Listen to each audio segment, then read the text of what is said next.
ចាជំរាបសួរនិងសួស្តីអ្នកទាំងអស់គ្នារីករាយមកកាន់ Channel YouTube Yoga with Pin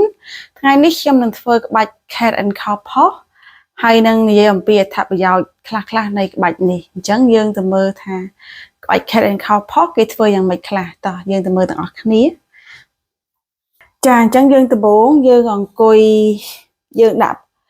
បើកដៃយើងប៉ិនស្មាជើងរបស់យើងបើកប៉ិនតាគៀកយើងធ្វើបែបនេះដោយស្មារបស់យើងនៅលើកដៃតាគៀករបស់យើងនៅលើជង្គង់ម្រាមដៃយើងបើកឲ្យអស់លាអស់ហើយតាគៀករបស់យើងលើជង្គង់ខ្នងយើងត្រង់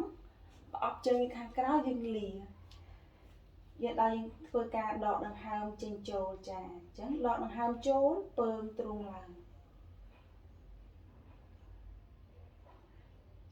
ដកដង្ហើមចេញជើងកោងខ្នងផតពុះដកដង្ហើមចូលពើងទ្រូងឡើង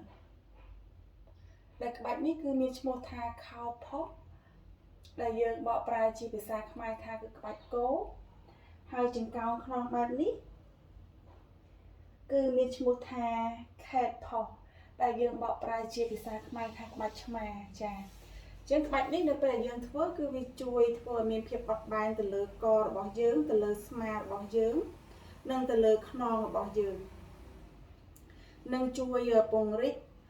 សាច់ដុំតាគៀករបស់យើងសាច់ដុំពោះហើយនឹងសាច់ដុំខ្នងយើងខាងក្រោយចាអញ្ចឹងជាទូទៅគឺយើងធ្វើបាច់នេះដើម្បី warm up ទៅលើឆ្អឹងខ្នងរបស់យើងមុននឹងយើងចាប់ផ្ដើមធ្វើក្បាច់ដែលខ្លាំងជាងនេះចាអញ្ចឹងបើសិនបើអ្នកទាំងអស់គ្នាពេញចិត្តនៅវីដេអូរបស់ខ្ញុំកុំភ្លេចជួយចុច Subscribe ឬក៏ចុច Like ហើយនឹងខ្ញុំនឹងមានវីដេអូបន្តទៀតសម្រាប់ចែករំលែកចាអរគុណច្រើន